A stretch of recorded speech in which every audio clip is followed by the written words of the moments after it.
자, 보험친구닷컴. 요즘 건강보험공단에서 미등재된 신의료기술로 내가 치료를 받게 됐는데 내 실손보험에서 보장이 가능할까? 건강검진, 성형, 출산 관련 질환 등 이런 것들이 내 보험에서 가능할까? 보험이 궁금하신 분들이 많으실 겁니다.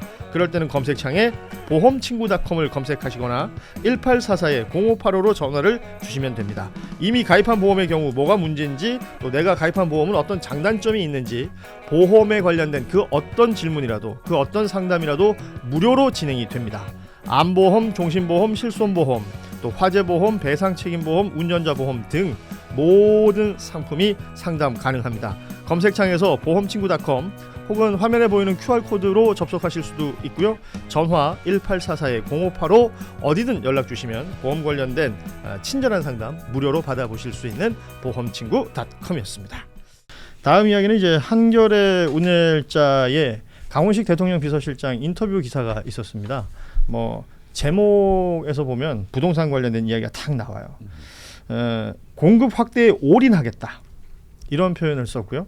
등록임대사업자에 대한 세제 강화에 대한 가능성에 또 언급. 이게 가능성, 세제를 직접 얘기한 것은 아니고 지금 등록임대사업자들이 세금도 이렇게 저렇게 절세되고 혜택 받고 이러는 부분들에 대해서는 오히려 화나는 지점 아니냐. 이게 오히려 국민들이 잘 모르고 있더라.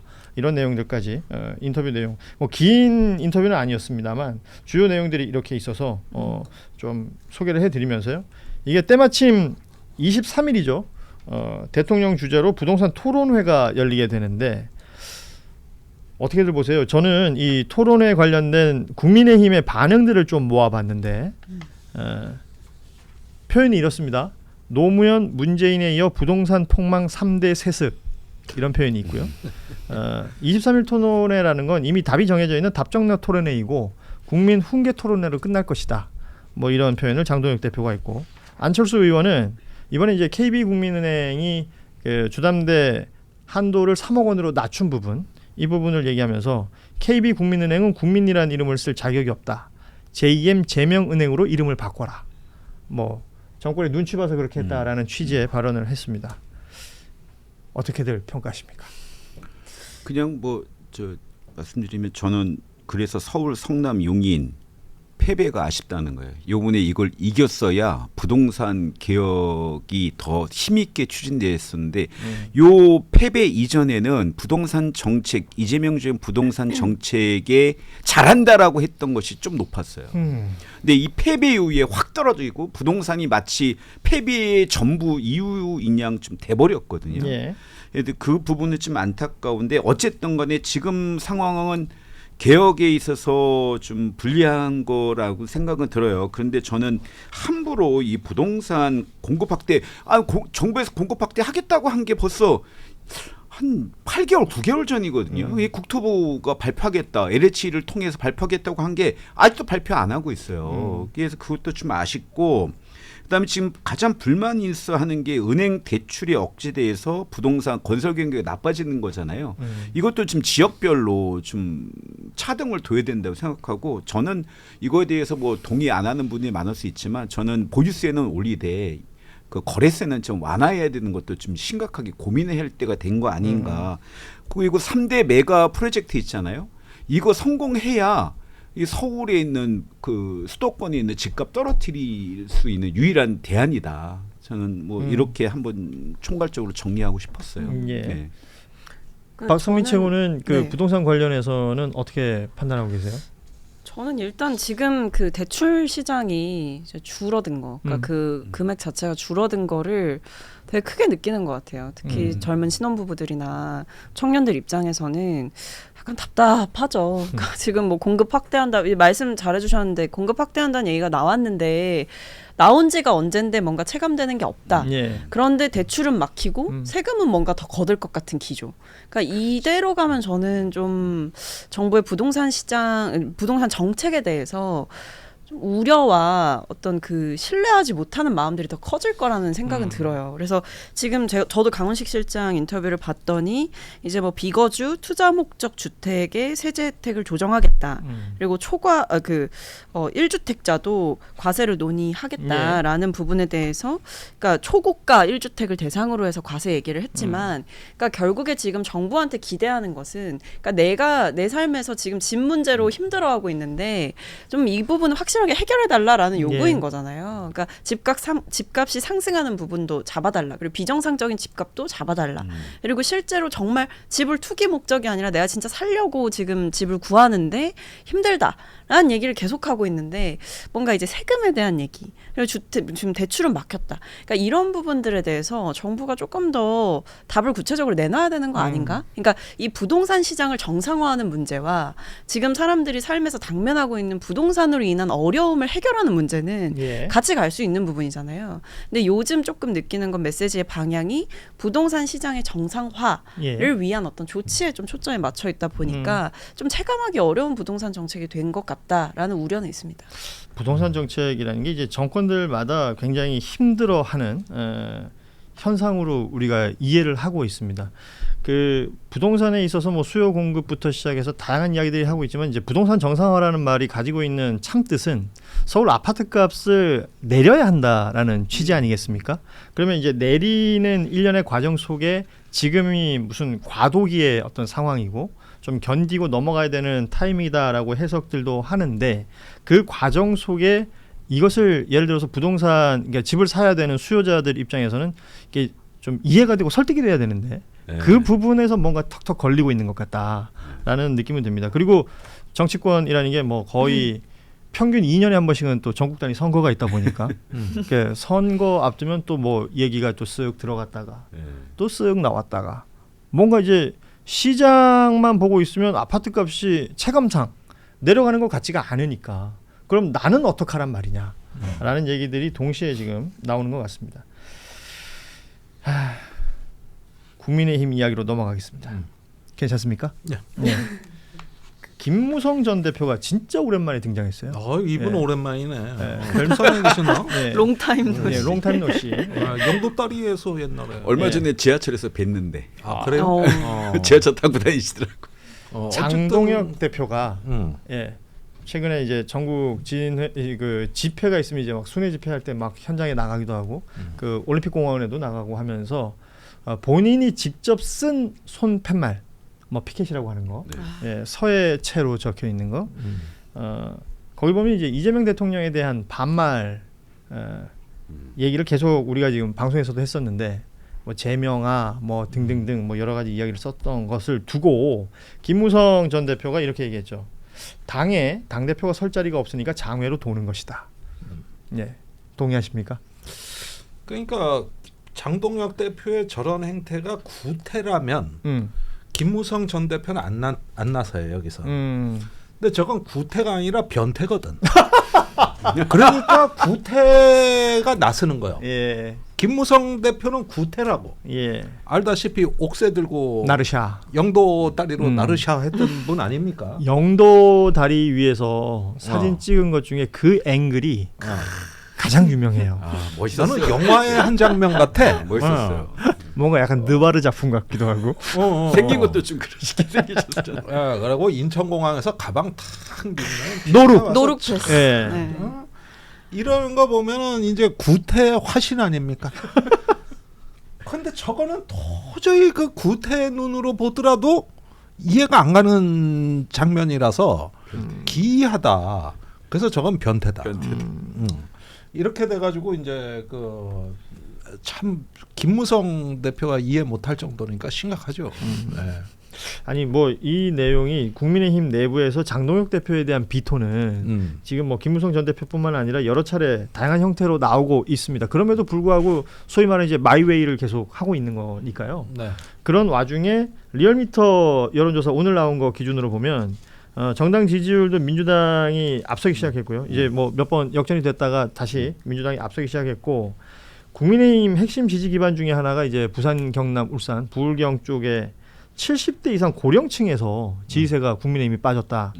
이건 이제 국민의힘이 이제 늘 얘기할 때 연령대가 높으신 분들이 국민의힘을 더 좋아한다라고 그랬었는데 여기서 지지세가 빠졌다라는 것은 좀 의미하는 바가 있을 것 같아요. 그러니까 지지층들도 등을 돌리고 있는 것 아닌가? 그 이후로 당 대표의 일종의 저런 비행이 그 이유가 되는 것 아닐까? 이런 해석들도 가능할 것 같습니다. 그러니까 장동혁 대표가 참 마이너스의 손이에요. 그 가시는 데마다 그렇게 떨어져요. 뭐가 자꾸 떨어져요. 저는 응원하고 있는데 왜? 네, 저도 굉장히 이제 굳건하시길 바라는 마음이긴 한데요. 근데 어쨌든 장동혁 대표가 뭐 계속 보여주는 행보가 그러니까 돌림 노래 같은 거잖아요. 그러니까 안 물러난다, 기강 잡겠다, 플러스 이 선관위 사퇴. 선관위 사퇴만 지금 한 몇백 번 들은 것 같아요. 네, 심지어 뭐 그게 이제 방식도 지금 국회에서 뭐 지금 다 특위 꾸려가지고 다 한다고까지 심지어 뭐 국민의힘 의원을 지금 윤상현 의원을 이제 위원장 시켜가지고 지금 하잖아요. 그리고 뭐 현장도 가고 막 이렇게 해요. 그러면 이제 국회에서 풀어보게끔 이 공간을 그렇죠. 어쨌든 인정해주는 게 본인도 의원이면 아실 거 아니에요. 이제 국회로 공이 넘어왔다는 사실을. 근데 요새 여의도에 영 안 가가지고 감을 잃으신 것 같긴 해요. 그러니까 자맹을 하시잖아요. 자맹을 하시니까 모자 쓰고. 자꾸 장동혁 대표가 어디 있나 보면 이제 시위현장에 있는 거죠. 국회에 없고. 선거 끝나고 의원총회 왜 안 나오나 또 시위현장에 가 있고 장동혁 대표랑 얘기하고 싶다는데 그러니까 그런 문제들이 있는 거고 그래서 결국에는 이게 지지층이 빠진 게 어쨌든 핵심 지지층이 빠지는 거잖아요. 그러니까 사람이 듣기 싫은 노래 계속 들으면 이제 그만 듣고 싶거든요. 그러니까 이분들도 웬만하면 참고 들어주려고 했는데 이제는 내가 못 듣겠다. 이 노래 질려서 못 듣겠다. 선언하고 나가고 계신 상황 아닌가 싶어요. 그런데 저 부분을 저런 줄도 아는데 이런 어떤 시선을 느끼는데도 왜 그러면은 저기 계속 그 잠실에 가 있느냐. 근데 저기 가면 편안해지는 것 같아. 외로워서 그러신 게 아닐까. 그러니까 그 환호해 주는데 왜 이렇게 그 엄마가 아기를 이리 안아주잖아. 그 느낌이 드는 거예요. 그래요? 거 가면은 장동혁 막 대표의 이렇게 엄마의 품은 올림픽 공원인가요? 네. 케렌시아가 이렇게 해가지고. 근데 저는 보니까. 지금 여기서 우리 당 지금 당 대표 선거 하잖아요 전당대회. 네. 근데 전부 다 똑같잖아요. 김민석 후보, 정청래 후보, 특히나 두 분은 이재명 지키겠다고 했잖아요. 근데 한 번도 아니고 지금 두 번째 장동혁 대표가 반말로 이재명 제명을 받지. 근데 두 후보 뭐 하는 건지 모르겠어요. 이거에 대해서 강력하게 대응도 안 하고 자기들 당 대표 하려고만 이재명 대통령을 이용하는 건지 여기서 단호하게 좀 뭐라도 좀 얘기하고 싸워야 되는 거 아니에요? 근데 가만히 있는 게 저는 오히려 저기 말로만 지키겠다는 좋습니다. 건지 그러면 모르겠어요. 저 카메라 보시고 영상 편지 하나 띄우시죠. 김민석 후보님, 정청래 후보님, 이재명 대통령 지키고 이재명 정부 성공을 위해서 노력하신다면서요. 그러면 이렇게 반말하는 이런 말도 안 되는 비열한 이런 것에 대해서 한 말씀 하시고 강력하게 대처하시길 그분에게 한 표 드리겠습니다. 1인 1표니까. 한 표는 누가 먼저 했냐에 따라서. 아니 이거는 그 왜 없는 데선 뭐 나라님용도 한다고. 뭐 대통령이 있다고 해서 그 일반 사인들끼리 뭐 개인적인 자리에서는 뭐 상관없죠. 사실. 이름도 부르고 막 하잖아요. 근데 제1야당이 대표가 공적인 공간입니다. 저기는 뭐 요즘은 누구나 다 스마트폰을 들고 있고 촬영이 될 수 있는 가능성이 충분히 있는 그 상황에서도 계속 저렇게 하는 행태. 본인 이름 그렇게 부르면 징계할 거면서 그러네.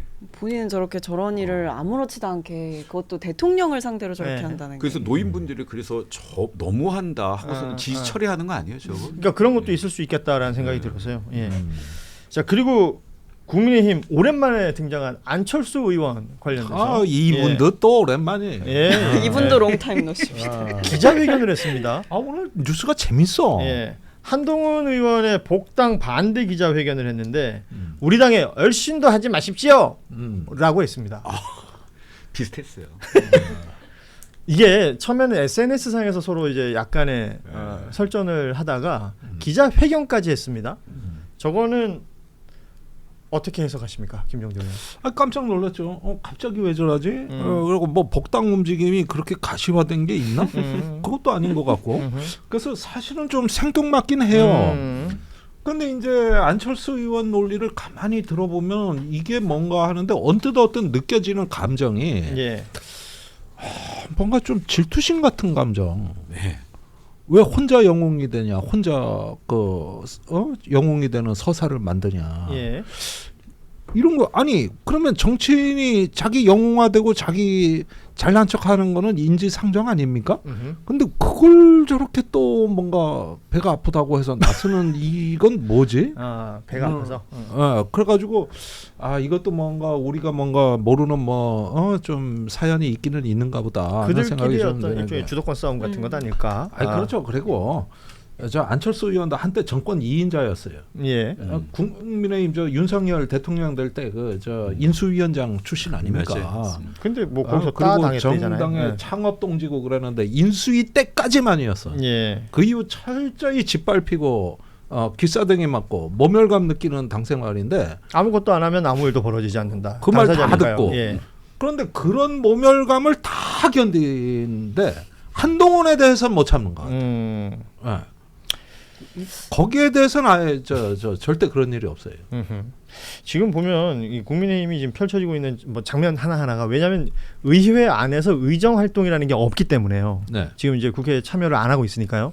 그러니까 저런 모습들로 평가되고 있는 게 앞서 얘기했던 뭐 리얼리터 여론조사 같은 거 말씀드린 것처럼 그 부울경 지역 그리고 70대 이상의 어르신들 한테도 지지율이 빠지고 있는 이 상황들을 국민의힘은 어떻게 받아들이고 또 평가할지 좀 봐야 될 것 같고. 자, 보험친구.com 요즘 건강보험공단에서 미등재된 신의료기술로 내가 치료를 받게 됐는데 내 실손보험에서 보장이 가능할까? 건강검진, 성형, 출산 관련 질환 등 이런 것들이 내 보험에서 가능할까? 뭐 보험이 궁금하신 분들이 많으실 겁니다. 그럴 때는 검색창에 보험친구.com을 검색하시거나 1844-0585로 전화를 주시면 됩니다. 이미 가입한 보험의 경우 뭐가 문제인지 또 내가 가입한 보험은 어떤 장단점이 있는지 보험에 관련된 그 어떤 질문이라도 그 어떤 상담이라도 무료로 진행이 됩니다. 암보험, 종신보험, 실손보험, 또 화재보험, 배상책임보험, 운전자보험 등 모든 상품이 상담 가능합니다. 검색창에서 보험친구.com 혹은 화면에 보이는 QR코드로 접속하실 수도 있고요. 전화 1844-0585 어디든 연락 주시면 보험 관련된 친절한 상담 무료로 받아보실 수 있는 보험친구.com이었습니다.